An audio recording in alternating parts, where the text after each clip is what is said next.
한창 양과와 소용녀가 공손지와 치열하게 싸우고 있을 때 기절했던 공손 노각이 눈을 떴다. 그녀는 어머니 옆으로 가서 이들의 싸움을 지켜보았다. 그때 구천척이 갑자기 소리를 질렀다. 가짜 도는 도가 아니고 가짜 검은 검이 아니다. 양과와 소용녀는 무슨 소린지 몰라 잠시 어리둥절해했다. 도는 도고 검은 검이라고. 싸우는 중에도 공손지의 음양도란 인법을 깨기 위해 상대의 무공을 유심히 관찰하던 양과는 갑작스러운 구천척의 말을 듣고 순간 무엇인가를 깨달았다. 혹시 도에 검초를 섞고 검에 도법을 섞은 것이 모두 허상이란 말인가? 결국 음양도란 인법은 상대의 눈을 현혹하기 위한 눈속임일 뿐이구나. 음양도란 인법의 핵심을 깨우친 양과는 현란한 움직임에 신경 쓰지 않고 허상 속에 숨겨진 진짜 공격을 찾는 것에 집중했다.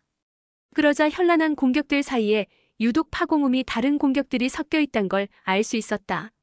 순간 횡으로 질러 들어오는 흑검에 군자검을 뻗었다.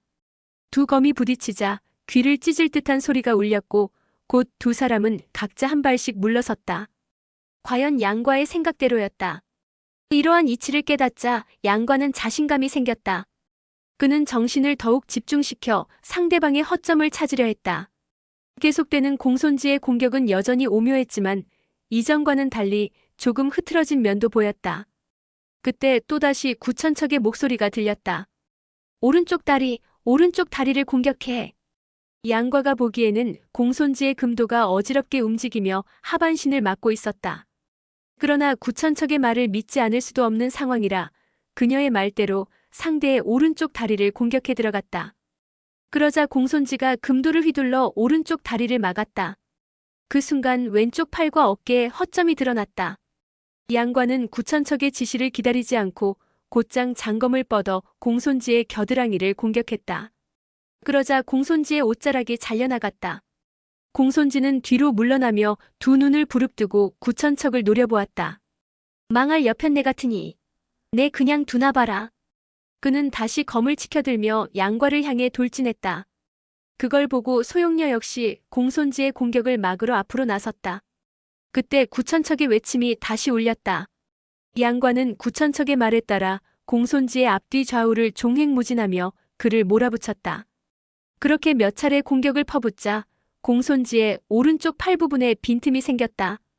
양과는 이 순간을 놓치지 않고 군자검을 꽂아 넣었다. 순간 공손지의 옷자락이 잘려나가며 검끝이 그의 살을 파고들었다. 공손지의 팔에 피가 흘렀다. 그걸 보고 사람들은 탄성을 지르며 자리에서 일어났다. 금융국사는 구천척과 양과를 번갈아 쳐다보며 생각했다. 이 여자는 공손지의 허점을 알려준 것이 아니라 허점이 없는 공손지의 빈틈을 만드는 법을 알려준 것이다. 보통 사람은 이런 방법을 가르쳐줘도 평생 깨우치지 못할 것이다. 그런데 양과는 금방 그 뜻을 이해했으니 정말 대단하구나. 역시 양과 녀석은 오래 살려둬서는 안 되겠군. 그러나 금융국사가 모르는 게 있었다. 공손지로 하여금 스스로 허점을 드러내도록 하려면 그의 무공을 모두 꿰뚫고 있어야만 가능한 일이었다. 애초에 공손지의 무공을 보완해서 전수해준 구천척이기에 가능했던 것이다. 다만 싸우는 중에 구천척의 말만 듣고 이런 이치를 이해하고 실행한 양과의 재능은 실로 놀라운 것이었다. 양과는 다시 구천척이 알려준 대로 검광을 날리며 공손지의 전후좌우를 급히 공격했다. 10여 초씩 후 공손지는 오른쪽 다리에 또다시 검을 맞았다. 상처가 깊지는 않았지만 공손지의 다리에는 흉측한 상처가 남았다. 공손지는 자기가 살기 위해 사랑하는 여인을 제 손으로 죽인 사람이었다. 위급한 상황에 놓이자 그는 더 이상 소용녀를 생각할 겨를이 없었다. 공손지는 흑검을 세차게 움직이며 어느새 소용녀의 어깨를 겨냥했다. 그걸 보고 양과는 깜짝 놀라 소용녀를 보호하기 위해 뛰어들었다. 그 순간 구천척이 허리 아래를 찌르라고 고함쳤다. 그 외침에 놀란 양과는 순간 움찔했다. 선자가 공격을 당하는데 어떻게 그냥 두란 말인가? 하지만 구 선배님의 지시에는 모두 깊은 뜻이 담겨 있었다. 어쩌면 이 역시 방어와 공격을 함께 할 수 있는 묘수일지도 모른다. 더 생각할 것도 없이 양과는 공손지의 오른쪽 허리를 노리고 검을 휘둘렀다. 그와 동시에 소용녀가 비명을 지르며 숙녀검을 땅바닥에 떨어뜨리고 말았다. 공손지의 흑검은 어느새 양과의 공격을 막고 있었다. 양과는 얼른 소용녀 앞을 가로막으며 말했다. 저 혼자 상대할 테니 떨어져 계세요. 부상 입은 소용녀를 보고 감정이 격앙된 양과는 또 가슴에 통증이 밀려왔다. 다행히 소용녀의 부상은 깊지 않았다. 그녀는 얼른 물러나 옷을 찢어 상처를 싸맸다. 양과는 더욱 힘을 내서 공손지와 맞서면서도 구천척에게 화가 나서 그녀를 쏘아보았다. 그러자 구천척이 미소를 짓고 있었다. 왜 날 탓하느냐? 나는 네가 그놈을 물리치도록 돕는 것이지 한가하게 누구 목숨이나 구하라고 하는 게 아니다. 그리고 저 계집애가 죽든 살든 그게 나와 무슨 상관이냐? 차라리 죽는 게 나을지도 모르지. 그 말에 양과가 이를 갈았다. 부창부수라더니 부부가 하는 짓이 정말 똑같군요. 그러나 구천척은 여전히 냉소를 띤 채 조금도 동요하지 않고 두 사람의 사투를 지켜볼 뿐이었다. 양과가 흘기 소용녀를 살펴보니 그녀는 의자에 기대고 앉아 옷을 찢어 상처를 싸매고 있었다. 다소 마음을 놓은 양과는 다시 기운을 내서 공손지에게 덤벼들었다. 그의 움직임이 전진검법에서 옥녀검법으로 옮겨가고 있었다. 공손지는 무겁고 신중하던 양과의 검법이 갑자기 가볍고 빠르게 변하자 놀라지 않을 수 없었다. 마치 딴 사람이 된 것처럼 보였다. 그러나 조금 시간이 지나자 양과가 사용하는 검법이 소용녀가 쓰던 검법과 같다는 걸 알고는 금도와 흑검을 동시에 내뻗으며 자신있게 공격해 들어갔다. 그렇게 10여 초씩을 겨루니 양과는 다시 수세에 몰려 더 이상 물러설 곳이 없게 되었다. 구천척이 여러 차례 지시를 내려주었지만 양과는 그녀가 일부러 소용녀에게 부상을 입힌 것에 화가 나서 들은 척도 하지 않았다. 혼자서 고군분투하던 양과는 갑자기 정령의 움막에서 요양할 때 베개 곁에 있던 사원 시집이 떠올랐다. 당시 침상에 가만히 누워 지내는 게 심심해 몇 번 들춰보았는데 그때 쉬운 시구를 읽으며 마음을 편안하게 가라앉혔던 기억이 났다. 양과는 무학을 하는 사람이라 모든 사물을 무공과 연관지었다. 시를 읽을 때도 혼자서 검초를 떠올리며 시구와 연결시켰다. 원래는 이막수를 상대할 때 쓰려던 것인데 이참에 한번 써보기로 했다. 양과는 갑자기 시를 길게 읊으며 검초를 시구에 맞추었다. 검의 움직임에서 독특한 풍취가 묻어났다. 공손지는 양과의 검법이 갑작스레 변하자 또다시 당황했다. 시구 넉자가 한 구를 이루니 양과가 구사하는 검초 역시 사초가 한 조를 이루었다. 공손지는 생전 처음 보는 검법에 어찌할 바를 몰랐다. 그런데 정신을 집중해서 시구를 생각해보니 양과의 검초와 시의 의미가 서로 어울려 보였다. 그렇다면 그 의미를 깨닫는다면 검법을 깨트릴 수도 있겠다 싶었다. 그러는 중에도 시를 외우는 양과의 목소리가 계속 이어졌다. 시구는 담담했지만 검초는 대담하기 이를 데 없었다. 그때 갑자기 금융국사가 소리쳤다. 양형제, 시를 무공으로 연결시키다니 참으로 총명하군. 노승은 감탄을 금할 길이 없구려. 그렇다면 다음 구절은 부왕자득, 유심태연, 가피조수, 득어망전이겠지? 그 말을 듣고 공손지가 흠칫 놀랐다. 저중이 왜 나를 도와주는 거지? 공손지는 금융국사가 무슨 의도를 가지고 자기를 도와주는지 생각할 겨를도 없이 양과의 다음 동작을 떠올려 보았다. 그러자 점차 양과의 공격에 대응하기가 수월해졌다. 금융국사는 문무를 겸비한 사람이라 양과의 시구를 듣고 곧바로 그게 사원시집임을 알았다. 그래서 다음 구절을 알려줄 수 있었던 것이다. 금융국사는 내심 공손지 손에 양과가 죽어주었으면 하는 심정이었다. 결국 양과 스스로 만들어낸 사원시검법은 더 이상 공손지에게 위협이 되지 못했다. 그 순간 공손지의 흑검이 양과의 허리를 노리고 날아들었다. 양과는 군자검으로 공손지의 흑검을 막으며 왼손 중지로 공손지의 흑검을 소리나게 튕겼다. 그러자 공손지는 팔에 통증이 밀려오고 소나기가 찌르르하게 저려왔다. 이 녀석 이상한 무공을 많이도 알고 있구나. 양과의 이 손가락 무공은 바로 황약사가 가르쳐준 탄지신공이었다. 그의 공력이 공손지에 비해 낮았기에 적을 완전히 제압하지 못했을 뿐 만약 황약사가 튕겼다면 흑검은 여지없이 공손지의 손에서 빠져나갔을 것이다. 양과의 군자검이 이번에는 춤을 추듯 바람을 가르며 황약사에게 배운 옥소검법으로 이어졌다.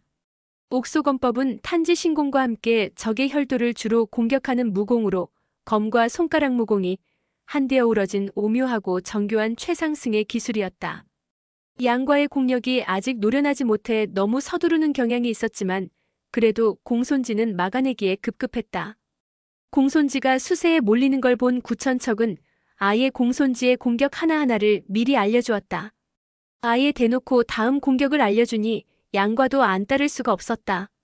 구천척의 목소리에서 묘한 도끼가 느껴졌다.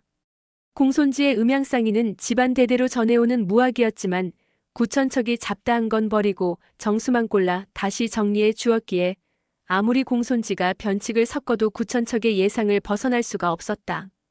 그러자 양과는 여유있게 공손지의 공격을 막으며 매섭게 몰아붙일 수 있었다. 그리고 끝내 양과의 탄지 신공이 공손지의 배꼽 아래 한치 반자리에 있는 기회열을 찍었다. 공격이 보기 좋게 성공하자 양과는 공손지가 중상을 입었으리라 생각하고 만면에 웃음을 지었다. 그런데 공손지는 뒤로 훌쩍 물러서며 오히려 양과의 아래턱을 걷어찼다. 양과는 깜짝 놀라 수척 옆으로 몸을 피했다. 아차! 저놈은 폐혈기공으로 혈도를 여닫을 수 있었지. 잠시 어리둥절해하고 있는 사이 공손지의 도검이 재차 공격해왔다. 그때 또다시 구천척의 목소리가 울렸다. 양과는 더 생각할 것도 없이 구천척의 말대로 공격을 막았다. 두 사람은 엎치락뒤치락하며 800여 초씩을 겨루었다. 이를 지켜보던 절정국 제자들은 모두 바짝 긴장하며 마른 침을 삼켰고 금융국사 등 고수들도 눈앞이 어지러워 정신이 없었다. 검이 번쩍거리는 사이로 공손지와 양과의 모습이 언뜻언뜻 스쳐 지나갔다. 두 사람은 숨을 헐떡이며 땀으로 옷이 푹 젖은 모습이었다. 두 사람 모두 이미 대결을 시작할 때와 같은 민첩함과 날카로움은 찾아볼 수가 없었다. 공손노각은 계속 이렇게 가다가는 두 사람 중 한 명은 틀림없이 크게 다칠 것만 같았다. 그녀는 양과가 지는 것도 그렇다고 아버지가 다치는 것도 원치 않았다. 어머니, 두 사람을 말려주세요. 그러나 구천척은 딸의 부탁에도 아랑곳하지 않았다. 차나 두 잔 따라오너라. 공손노각은 마음이 산란했지만 어머니 말대로 차를 두 잔 따라 어머니 앞에 내놓았다. 그러자 구천척은 두 손을 들어 머리에 둘렀던 피 묻은 천을 풀었다. 그건 구천척이 돌에 머리를 부딪혔을 때 소용녀가 옷소매를 찢어 상처를 싸매준 천이었다. 이걸 풀어버리니 머리에서 또 피가 흘러내렸다. 구천척은 피 묻은 천을 무릎에 올려두고 두 손에 찻잔을 하나씩 받아 손가락 4개로 잔을 받치고는 엄지손가락을 잔손에 담갔다. 그러자 손에 묻었던 피가 차로 퍼져나갔다. 그런 후 그녀가 살짝 흔들자 피가 섞여들었다. 그러곤 내공을 실어 말했다. 둘 다 힘들 텐데 차나 한 잔씩 마시고 하시오. 구천척은 두 사람을 불러 세우고 공손노각을 돌아보았다. 차를 한 잔씩 가져다 주거라. 공손노각이 차를 들고 두 사람을 살펴보니 정말 힘들어 보였다. 공손노각은 두 손에 차를 받치고 조심조심 두 사람에게 다가갔다. 공손지와 양과는 진작부터 목이 말라 죽을 지경이었다. 두 사람은 차라는 말에 동시에 손을 멈추고 뒤로 물러섰다. 공손노각이 차를 먼저 아버지에게 가져다 주었으나 공손지는 구천척이 혹시라도 독을 탔을까봐 두 손을 저으며 양과에게 차를 미루었다. 네가 먼저 마셔라. 그 말에 양과는 아무런 생각도 없이 차를 받아들고는 입으로 가져가 한 모금 마셨다. 그러자 공손지가 양과의 손에서 잔을 빼앗았다. 이건 내가 마시마. 그 모습을 보며 양과는 안쓰럽다는 듯 냉소를 지었다. 당신 딸이 가져다 준 차에 독이 있을까봐 그러시오? 그러거나 말거나 공손지는 남은 차를 받아 단숨에 들이켰다. 공손지는 딸의 얼굴을 흘끔 쳐다보았다. 아무런 동요도 없이 평온한 표정이었다. 노각은 저 녀석을 좋아하니 차에 독을 넣었을 리가 없지. 저놈에게 줬던 걸 빼앗았으니 걱정 없겠지. 공손지는 그대로 차를 마시고 도검을 소리나게 부딪혔다. 다시 시작해야지. 저 여편네가 도와주지 않았다면 너는 목숨이 10개라도 모자랐을 거다. 그 모습을 가만히 지켜보던 구천척이 아까 풀었던 천을 다시 머리에 난 상처에 싸매며 싸늘하게 말했다. 저놈의 폐혈기공이 깨졌으니 이제 혈도를 찍어도 된다. 그 말에 공손지는 그만 말을 잃고 말았다. 그러고 보니 목구멍 저 속에서 희미한 피비린내가 느껴지는 듯했다. 순간 공손지의 등골에 땀방울이 맺혔다. 공손지가 연마한 가전의 비기인 폐혈기공은 절대 범해서는 안 되는 금기가 있는데 그건 바로 비린 것을 먹어서는 안 된다는 것이었다. 그래서 선대부터 절정국에서는 혹시라도 비린 음식을 먹게 될까봐 육식을 금하고 채식만 하게 된 것이다. 그 때문에 폐혈기공을 익히지 않은 사람들도 강제로 채식만 해야 했고 시간이 지나면서 절정국 사람들은 왜 채식만 해야 하는지도 모른 채 가문의 금기를 지켜왔다. 그러다 오늘 구천척이 차에 피를 섞은 도끼에 그만 당하고 말았다. 공손지는 분노에 이성을 잃은 듯 미쳐 날뛰며 고개를 돌렸다. 그때 구천척은 하객을 대접하기 위해 마련해둔 꿀바른 대추를 천천히 음미해가며 입을 열었다. 내가 20년 전에 말하지 않았더냐. 너희 공손씨 집안의 무공은 연마하기는 어렵지만 깨지기는 쉬우니 배우지 않는 게 낫다고 말이다. 그 말이 떨어짐과 동시에 공손지는 도검을 거머쥐고 그녀를 향해 질풍처럼 달려들었다. 그걸 보고 공손 노각이 깜짝 놀라 어머니 앞을 가로막고 섰다. 그 순간 귓가로 바람소리가 일더니 무언가가 휙 지나간 듯했다.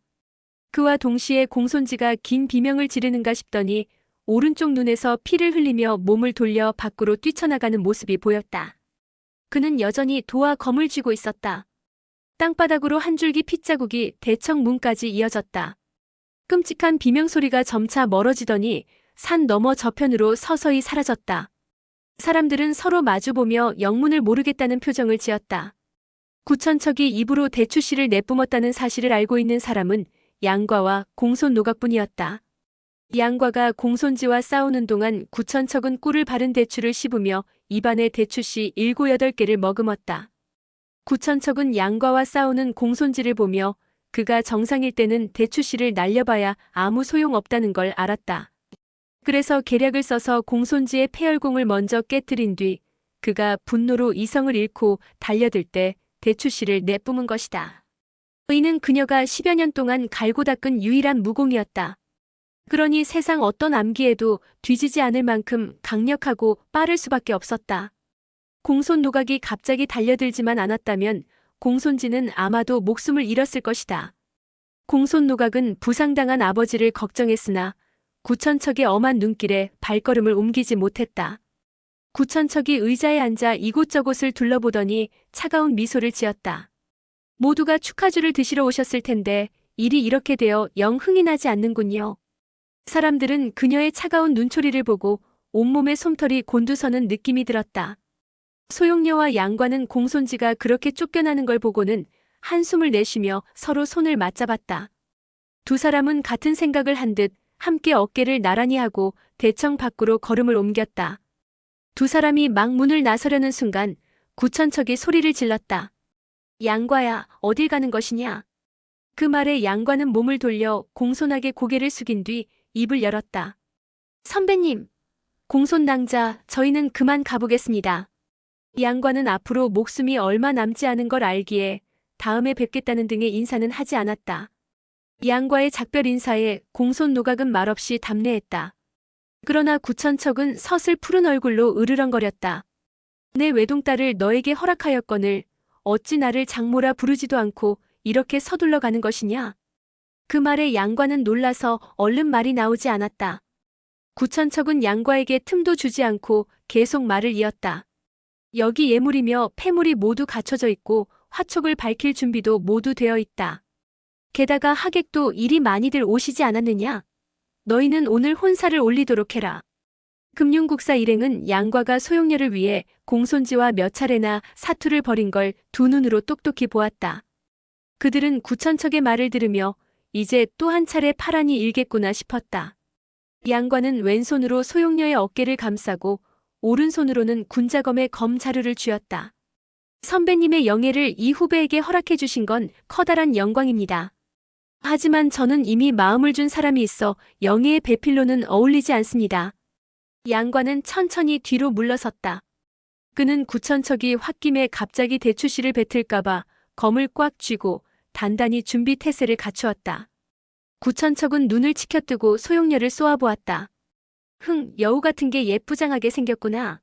늙은 것이나 어린 것이나 홀릴 만도 하구나. 그러자 공손 노각이 말했다. 어머니, 양대영은 인왕자와 일찍부터 혼인을 약속한 사이예요. 그간 있었던 일은 제가 천천히 설명드릴게요. 그러나 구천척은 아랑곳하지 않고 오히려 그녀를 윽박질렀다. 너는 이 어미를 뭘로 보는 것이냐? 내가 한번 한 말을 바꿀 것 같으냐? 양가 녀석은 듣거라. 내 딸은 인물로 보나 뭘로 보나 너에게 뒤질 게 하나도 없다. 설령 이 아이가 세상에 둘도 없는 괴물이라고 해도 나는 오늘 반드시 이 아이를 너에게 시집 보내야겠다. 너무나 터무니없는 억지라 듣고 있던 마광자가 웃음을 터뜨렸다. 하하하. 이 계곡의 부부는 정말 보기 드문 괴짜들이군. 남편은 남의 집 규수에게 억지로 장가를 들려고 하지 않나? 부인은 애꿎은 젊은이를 딸과 맺어주려고 하지 않나?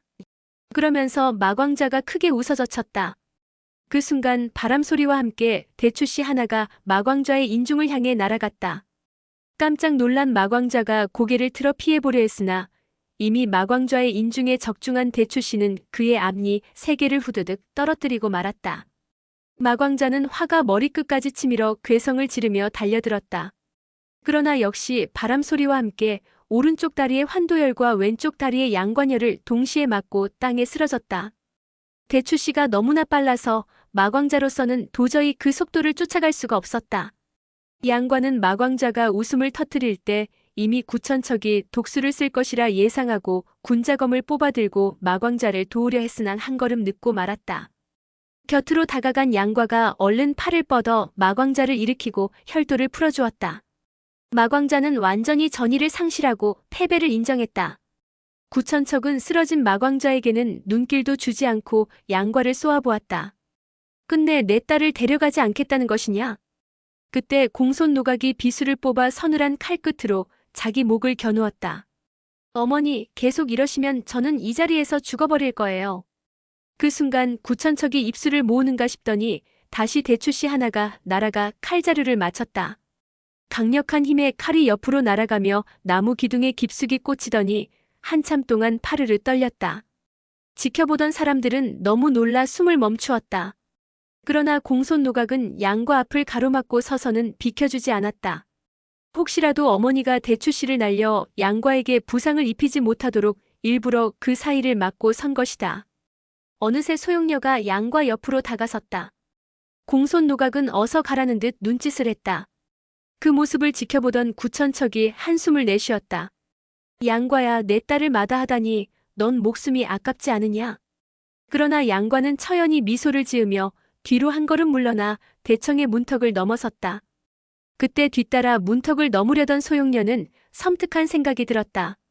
발걸음을 멈춘 소용녀가 구천척을 똑바로 바라보며 물었다. 구 선배님, 혹시 정화독을 치료할 단약을 가지고 계신가요? 오늘의 영상은 여기까지입니다.